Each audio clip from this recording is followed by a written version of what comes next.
Welcome to This Explainer. Today, we're building something pretty incredible together. We are going to construct a comprehensive economic dashboard to understand exactly how massive multinational companies evaluate a country's health before they risk investing millions or even billions of dollars.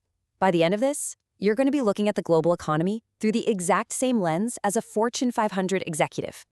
Okay, let's dive straight into the agenda. We're looking at 5 critical clusters today: evaluating economic health, tracking global transactions, assessing citizen wealth, economic warning signs, and finally, the burden of debt. Section 1, evaluating economic health. Let's set our baseline. Imagine you're a business looking to expand across borders. You've got capital ready to deploy, but where exactly does it go? The very first question that's going to pop up on your dashboard is just this: is that foreign market actually worth the risk? It's literally the ultimate go or no-go decision. To answer a massive question like that, you obviously can't just rely on a gut feeling, right? Companies have to systematically check their instruments. They're asking, is the economy stable right now? Are there actual tangible opportunities for our specific industry? And critically, what are the operational risks that could just suddenly derail our day-to-day business? Well, this brings us to the elements of economic analysis. Think of these as the main dials on our dashboard. They cut right through the noise, giving governments, investors, and massive multinationals the hard data they need on stability, the overall business environment, and, of course, future growth potential. Moving on to Section 2, tracking global transactions. Time to follow the cash. Our first major indicator here is the balance of payments, or the BOP. You can think of the BOP as this giant national ledger. It meticulously records literally every single economic transaction made by individuals, businesses, and government agencies between one country and the rest of the world over a specific time. So, this ledger is split into 2 main categories. On one side, you've got the current account. This tracks the everyday stuff, exports, imports, tourism, and money sent home by overseas workers, which we call remittances. But on the other side, we have the capital and financial account. This handles the heavy hitters: long-term foreign investments, massive loans, and the purchase of major assets. Basically, a healthy BOP tells us a country is earning enough to pay for its imports while still attracting steady investment. And a truly massive piece of that capital and financial account is foreign direct investment, or FDI. Now, we're not just talking about a day trader buying a few shares of a foreign stock here. FDI happens when a company actually steps in and builds factories, opens physical branches, or acquires entire companies abroad. It's about real, boots-on-the-ground control and expansion. As you can see, FDI acts as an absolute economic supercharger for the host country. When foreign money flows in like this, the benefits are incredible. It creates mass employment, transfers cutting-edge technology across borders, dramatically levels up local workers' skills, and really kickstarts the country's overall economic growth and industrialization. Let's look at a real-world example. If you're tracking success, just look at Vietnam. They attracted billions in FDI thanks to competitive labor and really smart policies. Samsung actually invested heavily there, building these massive smartphone manufacturing plants. That singular move created thousands of jobs, turned Vietnam into a top global exporter, and hugely strengthened their balance of payments. Really, it's a textbook win-win. All right, Section 3, assessing citizen wealth. Here, we track how wealth is actually shared using something called the Gini coefficient. A low score, kind of like what we see in Nordic countries like Sweden or Norway, means wealth is distributed pretty equally. That signals strong consumer spending and overall social stability. But a high Gini coefficient, that's a blaring warning siren of deep income inequality. And as we know, inequality breeds poverty, limits opportunities, and can even spark social unrest.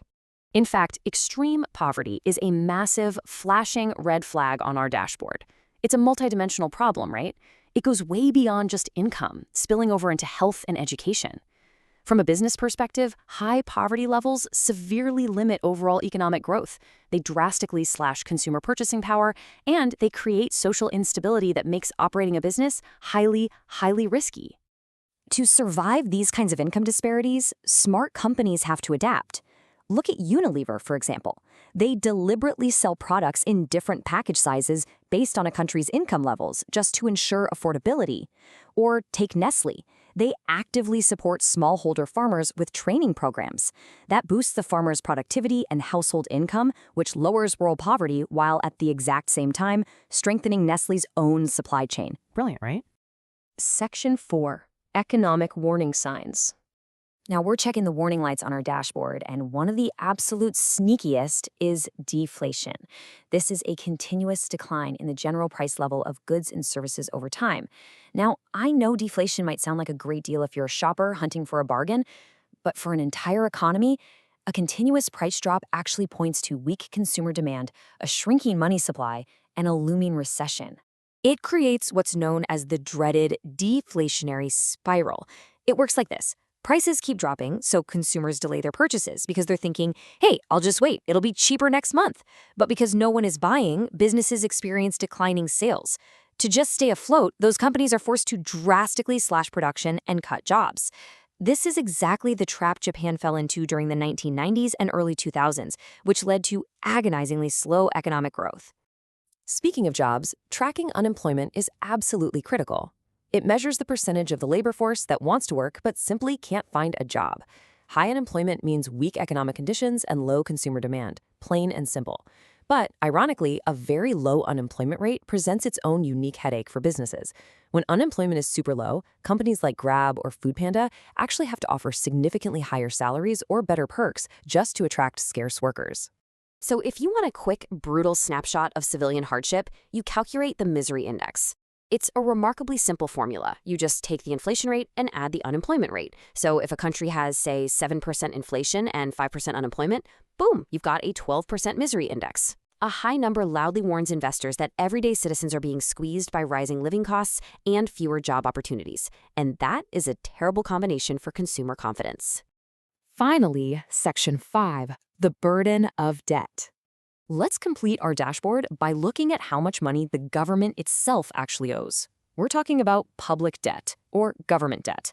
This is the total amount a government borrows from its citizens, local banks, foreign governments, or international institutions. Now, to be clear, moderate borrowing isn't inherently evil. It's often used to finance the essential infrastructure a country needs to thrive. Things like roads, schools, and hospitals. But we absolutely have to monitor it for excess. Notice the direct threat that excessive debt poses to businesses. If a government owes too much, well, eventually the bill comes due.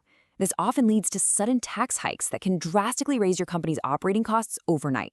It drives up borrowing costs, tanks overall investor confidence, and ultimately drags down the entire economy. A quick caveat here, though, Japan has one of the highest public debt levels in the world, but they actually maintain stability mostly because that debt is held domestically by their own citizens. Interesting, right? Wow, we have covered a lot of ground today, and your economic dashboard is now fully built and operational. You've got a read on the balance of payments, the sheer power of FDI, the risks shown by the Gini coefficient, the trap of a deflationary spiral, the misery index, and the heavy weight of public debt. So I want to leave you with a provocative question. When you're sitting down to analyze a new foreign market tomorrow, which of these flashing indicators is going to be your absolute deal breaker? Keep exploring, keep analyzing, and I'll see you next time.